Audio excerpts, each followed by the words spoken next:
Now in the big picture, Fox hires a disgraced former governor, while Fox's own disgraced former host gets rehabbed on the Today Show. Plus, Buchanan can't keep his bigotry under wraps. Thanks for watching. I'm Lisa Reed. Noted paleoconservative Pat Buchanan has a new book out, and he's promoting it on an extensive bigotry tour. I believe that homosexuality is unnatural activity, unnatural and immoral. That kind of conduct should be discouraged in a good society, in a healthy society, and it used to be discouraged. And I do think that the idea that men can marry men and women marry women in the USA is a sign of a civilization in its final throes. I mean, we saw things like this at the end of the Weimar Republic. Come 2050, which mid-century, there will be 135 million Hispanics in the United States of America. And I think socially and culturally, if not politically, the Hispanic population basically will have as much in common with Mexico as it does with the United States. Buchanan still works for MSNBC. And there he was, refusing to say whether or not minorities are genetically inferior to white people. And his new book is more of the same. You can read all about Buchanan's history of bigotry at MediaMatters.org. And from there, you can take action by telling MSNBC to stop ignoring Pat Buchanan's bigotry and finally do something about it. But what was Fox News up to this week? Well, besides the usual conservative misinformation, they hired disgraced former South Carolina Governor Mark Sanford. He has been considered a presidential contender until a sex scandal and botched cover-up forced him from office. Here's what Fox News thought of him at the time. You use terms like misled. Would you agree it's lying?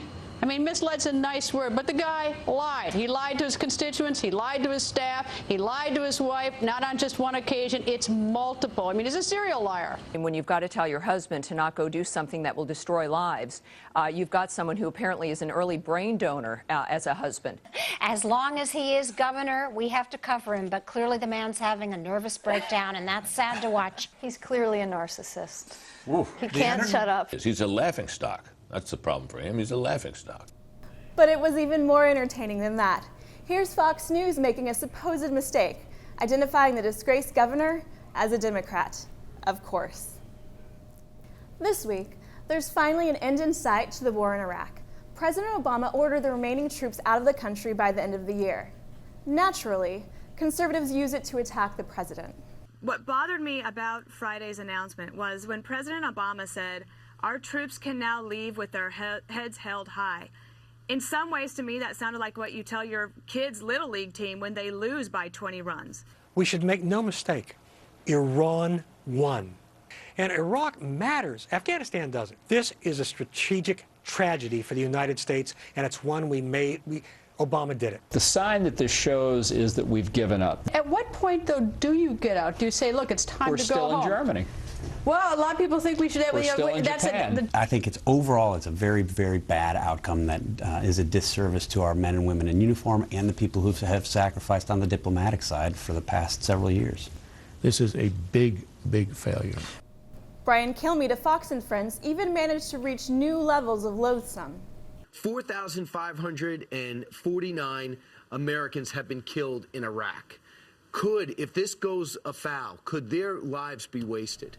Many of the commentators at Fox News were huge cheerleaders for the war in the first place, so perhaps their wailing and gnashing of teeth is understandable, despite the fact that they were wrong then and wrong now. We leave you this week with the Today Show, doing some image rehabilitation for former Fox News host Glenn Beck.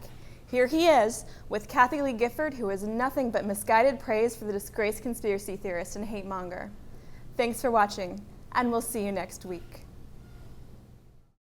I met you only one other time before, and it was at the Today Show studios, and you're a big guy, but you had about 5 huge guys around you.